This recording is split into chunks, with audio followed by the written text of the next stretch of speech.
What values and experiences informed your thinking about teaching prior to taking early childhood pedagogy? In essence, what made you want to be a teacher? I think for me personally, I always had interest in teaching since my mom was a teacher my whole life. And even though I started off in a different program at Ohio State, I very quickly noticed that it had none of the 1v1 personal connections involved that I think that I wanted from a job. So that was something that I knew I could have from teaching, because I definitely like having relationships with the people that I'm working with. And I knew that being a teacher would allow me to have those relationships with children and with parents and with coworkers. So that's what made me want to be a teacher. And I think some of the values and experiences that informed my thinking of pedagogy were basically my K-12 education was in Catholic schools, whether that was elementary or high school. And I think I was always witnessing very rote learning, memorization based, stuff like that. So coming into the education program, I've definitely learned to throw that stuff aside and look at new ways to do stuff that might be a little bit more creative and authentic. For me, what made me want to become a teacher was I always remembered growing up, I would set my stuffed animals up in a line and teach them, and I would have my family members buy me stuff from teaching stores like easels and a lot of colorful things and stuff like that, and I would line them up and I would give them lessons and print out worksheets. And so growing up, I always knew that I was interested in teaching, and a lot of my family members always thought I was going to end up being a teacher. And then when I got to college and was applying for college, I was a little bit iffy about it. I didn't know if it was exactly what I wanted to do. But then entering into the program and taking all the classes, I knew that this was what I wanted to do with my life. And I did want to make an impact on children the way that my teachers in the past have made an impact on me. I remember my third grade teacher was one of my favorite teachers in the world, and that is what's pushing me to kind of want to teach third grade. She made the classroom so interactive. She made, she would give us chocolate, I remember, and teach us songs, of ways to remember the times tables and ways to remember the holidays and all math problems. And she kind of just made learning fun. And that's the kind of impact that I want to have on children, to have them remember me the way that I remembered my teachers. And I believe that my values and experiences that that informed my teaching were kind of from being in all these placements and stuff. The experience that I've made from that, from FEEP to this preschool placement that we're in now, I learned about all new styles and teaching ways, from being in two totally different opposite spectrum classrooms, a Reggio one and then just a basic underprivileged classroom. So it was just very interesting to see the difference between the two and figure out what kind of job I would like down the line.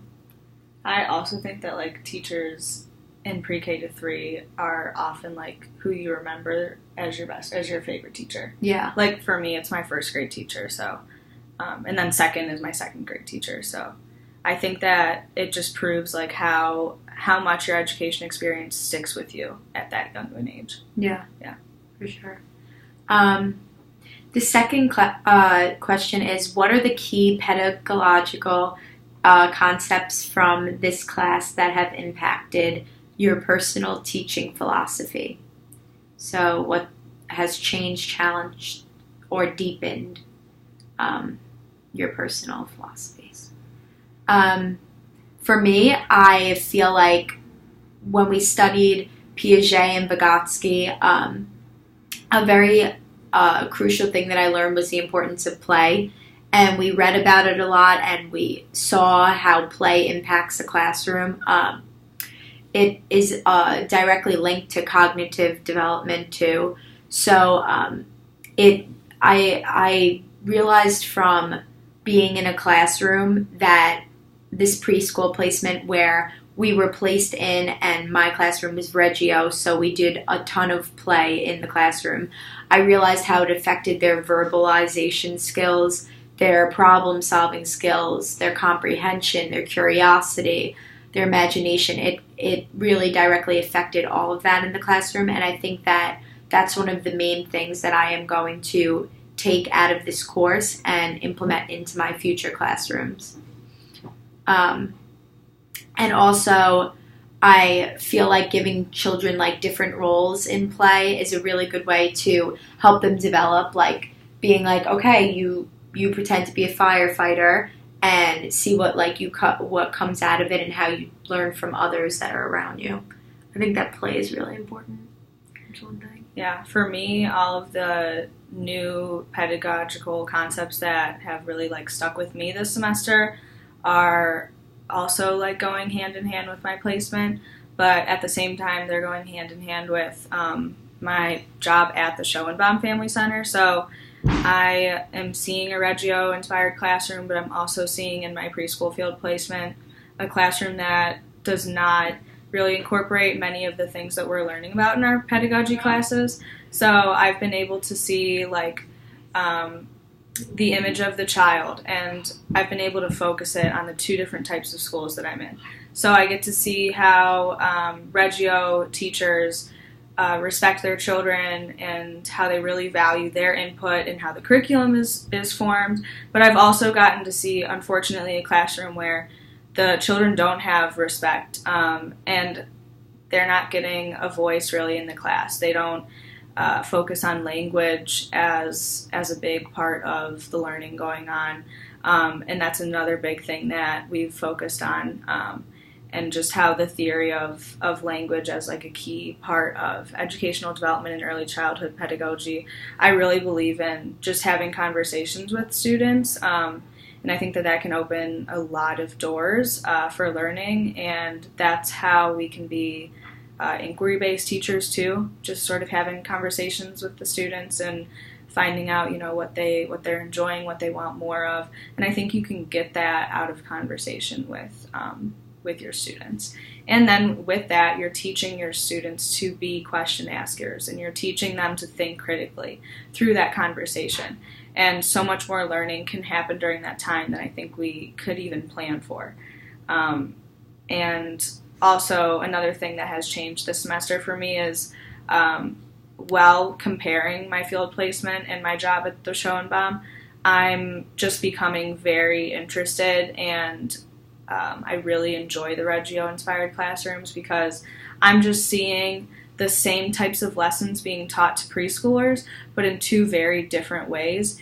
And one, to me, is authentic and creative and effective, and the other way just seems, very like sticking to the book and memorization based and repetitiveness. And I can just see that the children aren't enjoying that other form of teaching. So that's something I'm going to like take away with me too, is to try to, if I do end up in preschool or any early childhood, I want to incorporate the Reggio style teaching approach.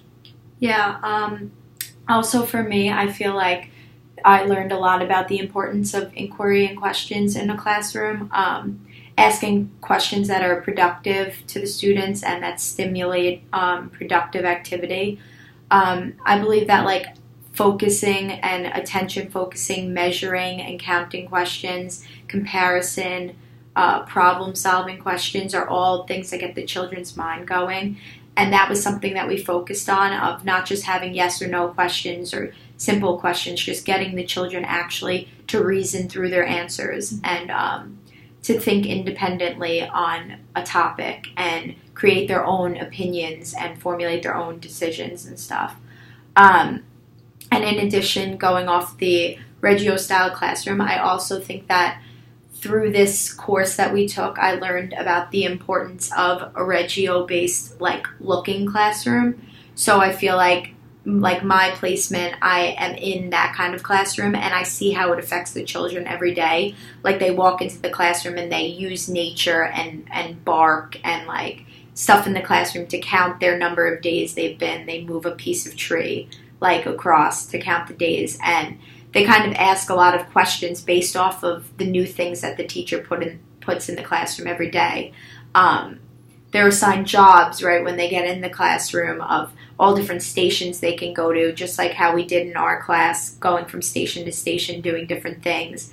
And I think going from station to station and thinking of different things, I learned about how important it is to focus on your time management and not just say to students, okay, we have 3 minutes here, and go over 3 minutes, because we're actually focusing on, like, we should be teaching students what 3 minutes actually is and stuff, and not sugarcoating it. And from going from station to station, like working on transitions and stuff we were talking about in class is really important. So that was something I got out of the classroom as well. Yeah, I think also classroom environment my opinion about it has changed too. Probably prior to the semester, I would have looked at a classroom with a lot of stuff on the walls and like very colorful carpets and stuff as maybe a good thing.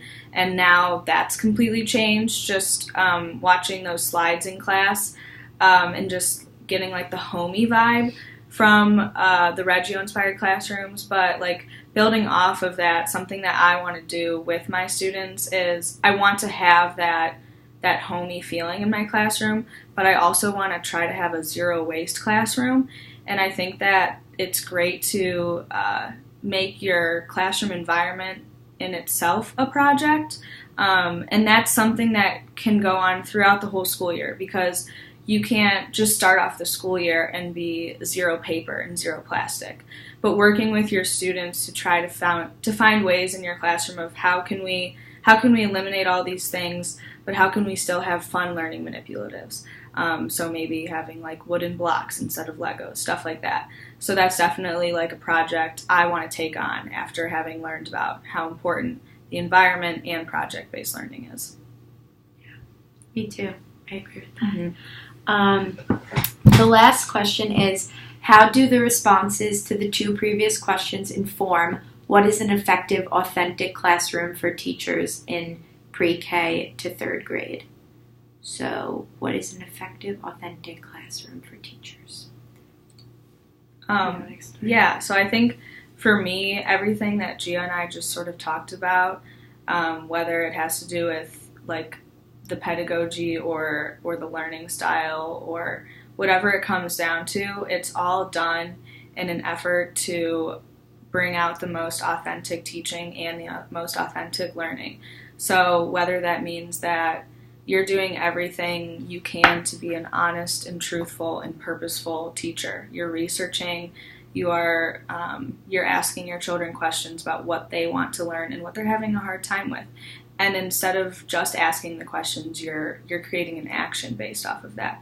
So I think that when you do things like that and you try to incorporate things like your learning environment into what you're teaching, you're making it authentic and you're making it effective because your students are living what they're learning. They're completely immersed in their everyday lives, all the lessons that you're teaching. And I think that's how you make things authentic and effective. Yeah, I totally agree with that. And I also believe that an authentic and effective classroom is a classroom where you create connections with your students as well. The environment, I feel like, is so important in an authentic classroom because that's what they're walking into every day. They're there for hours and hours, and to be in a classroom that is artificial is not a classroom that you want to be in. So I feel like creating the environment that's comfortable and suitable for the students is really important, but also creating those connections with your students that you can help them develop further by asking them questions that are going to challenge them, going to challenge their thought process. That's being an authentic and a very effective teacher because you're making them think for themselves. And I feel like definitely all their experiences in the classroom come from you being a very authentic and effective teacher to them. Yeah. All right. Thanks, Michelle. That was a great semester. Yes, thank you so much.